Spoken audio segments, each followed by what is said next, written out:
الحمدللہ والصلاة والسلام علی رسول اللہ وعلی آلہ واصحابہ ومن سار علی ہدیہ۔ قال النبی صلی اللہ علیہ وسلم اکثروا ذکر حاذم اللذات۔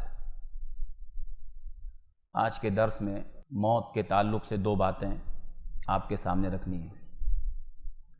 دیکھیے، انسان کو جو اللہ تعالیٰ نے زندگی دی ہے نا، وہ بہت مختصر زندگی ہے۔ اتنی مختصر ہے کہ ہم کو خود نہیں معلوم کتنی ہے، اور ایک دن اس زندگی کا خاتمہ یقینی ہے۔ پہلی بات تو یہ کہ اس زندگی کا خاتمہ ایک دن یقینی ہے، چاہے وہ پڑھا لکھا ہو اور چاہے ان پڑھ ہو، چاہے اس کے پاس کوئی ڈگری ہو اور چاہے وہ ڈگری نہ ہو، اس کے پاس امیر ہو، غریب ہو، بادشاہ ہو یا کوئی فقیر ہو، اس کو ایک دن اس کی زندگی کا خاتمہ ہے، یقینی ہے، اس کو موت آئے گی۔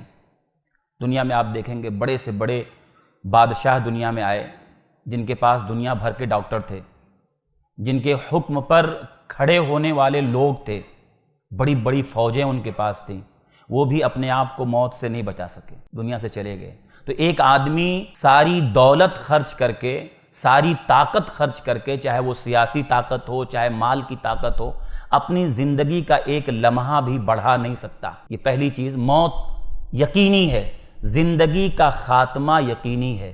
اتنی مختصر زندگی ہے کہ ہم کو نہیں معلوم، پہلی چیز۔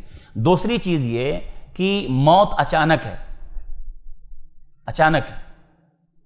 ایک آدمی کھانا کھا رہا ہے، ایک آدمی دکان پہ جا رہا ہے، ایک آدمی گھر سے کچھ سامان لینے جا رہا ہے، ایک آدمی ڈرائیونگ کر رہا ہے، ایک آدمی ٹریولنگ کر رہا ہے، ایک آدمی سامان خریدنے جا رہا ہے، ایک آدمی گھر سے کہہ کے جاتا ہے جا رہا ہوں، ابھی آ رہا ہوں، صبح نکلتا ہے اور یہ بول کے جاتا ہے بچوں کو شام تک آتا ہوں، لیکن وہ نہیں آتا ہے، اس کی لاش آتی ہے۔ کوئی آدمی اپنے گھر سے مرنے کے لیے نہیں نکلتا ہے، ہر آدمی کے سامنے ایک گول ہوتا ہے، ایک مقصد ہوتا ہے، ایک ایم لے کے نکلتا ہے، کچھ وہ سوچ کے جاتا ہے، ایک مقصد لے کے گھر کے باہر جاتا ہے، لیکن اس کو نہیں معلوم کہ میرے ساتھ کیا ہونے والا ہے۔ کیونکہ موت جہاں یقینی ہے، وہیں دوسری چیز یاد رکھنا چاہیے، موت اچانک ہے۔ موت جب آتی ہے تو وہ پوچھتی نہیں، اجازت نہیں لیتی ہے۔ مرنے والے کی مرضی نہیں پوچھتی ہے تجھ کو مرنا ہے یا نہیں مرنا ہے، کیونکہ اب اس کو اجازت مل چکی ہے، اس فرشتے کو اللہ نے اجازت دے دیا ہے۔ تو موت اچانک ہے کہ کب آئے گی نہیں معلوم، ہاں کس وقت آ جائے نہیں معلوم۔ یہاں تک کہ وہ ایک لمحہ بھی، وہ اتنا بھی موقع فرشتہ نہیں دیتا ہے کہ وہ اپنے گھر پہ فون کر کے بتا دے میں کہاں ہوں، کس وقت ہوں، کہاں ہوں، اتنا بھی موقع اس کو نہیں دیا جاتا ہے۔ موت جب آتی ہے تو اب وہ برابر فرشتہ لے کے جاتا ہے، وہ چوکتا نہیں ہے، برابر لے کے، کیونکہ اللہ کی طرف سے اس کو اجازت مل چکی ہے۔ تو یہ دو چیز، نمبر ایک کہ موت یقینی ہے، نمبر دو موت اچانک ہے، کسی کو نہیں معلوم۔ کیا کرنا چاہیے پھر؟ دیکھیے، جو ہم کو اللہ نے زندگی دی ہے نا، وہ زندگی کا ایک لمحہ بھی ہم اپنی زندگی کا ایک لمحہ بڑھا نہیں سکتے، لیکن اپنی زندگی کو ہم بدل سکتے ہیں۔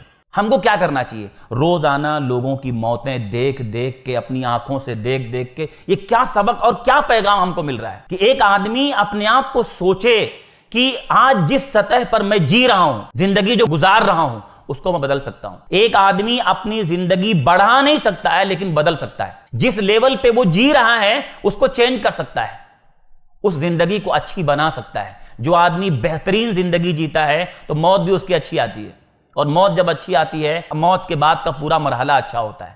اس لیے آدمی دوسروں کی موت دیکھ کر کے اپنی موت یاد کرے برابر، اور ویسے روزانہ موت یاد کرنا چاہیے۔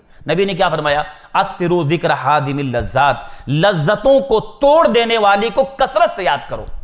ہر آدمی کے ذہن میں لذتوں کی پوری بلڈنگ ہوتی ہے، تمناؤں کی بلڈنگ ہوتی ہے۔ اس کے جیب میں اگر کچھ پیسے آ جاتے ہیں تو پورا پلاننگ شروع ہو جاتا ہے، یہ کرنا، وہ کرنا، یہ کرنا، پورا رات بھر پلاننگ کرتا ہے۔ اس کو یہ نہیں معلوم کہ کروٹ لے پائے گا کہ نہیں لے پائے گا، لیکن پلاننگ بہت لمبی کرتا ہے۔ یہی لذتوں کی پوری بلڈنگ ہوتی ہے اس کے ذہن میں۔ اس بلڈنگ کو گرانے کے لیے کیا لگتا ہے؟ دنیا کی بلڈنگ کو گرانے کے لیے بلڈوزر لگتا ہے، لیکن تمناؤں کی بلڈنگ کو گرانے کے لیے موت کی یاد ہے۔ اکثروا ذکر حاذم اللذات، لذتوں کو توڑ دینے والی کو کثرت سے یاد کرو۔ موت اس بات کی حقدار ہے کہ روزانہ کئی بار یاد کیا جائے۔ آج ہم کب یاد کرتے ہیں؟ جب کسی کی موت کا حادثہ ہم نے سنا، کسی کا جنازہ پڑھنے کا موقع آ گیا، کبھی قبرستان گئے تو موت یاد آتی ہے۔ لیکن موت اس بات کی حقدار ہے کہ روزانہ کئی بار یاد کریں۔ اور یاد کیسے کرنا ہے؟ موت نہیں، پورا مرحلہ آدمی سوچے۔ ایک دن آئے گا، میں پڑا رہوں گا، ایسے بول نہیں پاؤں گا، لوگ آئیں گے، کپڑا نکال لیں گے پھاڑ کے نکالیں گے کپڑا، جیب سے سب نکال لیں گے، میں پڑا رہوں گا، کچھ نہیں بول پاؤں گا، اور اس کے بعد لوگ نہلا دیں گے اور پورا کپڑے میں لپیٹ دیں گے۔ یہ بال جس کو 4 بار آئینے کے سامنے جا کے سنوارتا ہے، اس کو بھی لپیٹ دیں گے، چہرہ بھی لپیٹ دیں گے، اور لے جا کے قبر میں ڈال دیں گے، اور ڈال کے ہاتھ جھاڑ کے چلے آئیں گے۔ 1 سال کے بعد پورا جو ہے پیٹ پھٹ جائے گا، دانت باہر آ جائیں گے، اوجھڑی باہر آ جائے گی، سب جھڑ ختم۔ کچھ دنوں کے بعد قبر کے نشان بھی مٹ جائیں گے، اولاد کو اپنے باپ کی قبر کے نشان بھی نہیں ملیں گے۔ آدمی ایسا موت یاد کرے جیسا آج میں ہوں، ایک دن ایسا آنے والا ہے کہ میری قبر کے نشان تک میری اولاد کو نہیں ملیں گے، ختم۔ کتنے لوگ دنیا میں تھے، چلے گئے، کون ان کو یاد کرتا ہے؟ کوئی یاد نہیں کرتا ہے۔ کچھ دن لوگ یاد کرتے ہیں، اس کے بعد سب بھول جاتے ہیں۔ اس لیے ہم اپنی موت کی حقیقت، دنیا کا سب سے عقل مند آدمی وہ ہے جو اپنی موت کو یاد کرے اور موت کے بعد کی زندگی کا پوری تیاری کرے، اور یہ سمجھے کہ موت اچانک ہے، کبھی بھی آ سکتی ہے، تو موت کے بعد کے پورے مرحلے کی تیاری کریں۔ تو اس لیے آج کے درس کا خلاصہ یہ ہے کہ ہم جو روزانہ موت کی خبریں سنتے رہتے ہیں، اس سے سبق لیں اور اپنی زندگی کو بہترین بنائیں۔ جب اچھی زندگی جئیں گے تو موت کا ڈر نہیں رہے گا، موت کا ڈر نہیں لگے گا۔ جب آدمی اچھا ہوتا ہے، دیندار ہوتا ہے، پرہیزگار ہوتا ہے، زندگی اچھی گزارتا ہے، تو موت کبھی بھی آ جائے کوئی ڈر نہیں ہوتا اس کو۔ ڈر تو تب لگتا ہے جب آدمی کی زندگی خطرناک ہوتی ہے، گناہوں میں لت پت ہوتی ہے۔ تو اپنی زندگی کو ہم بدلیں۔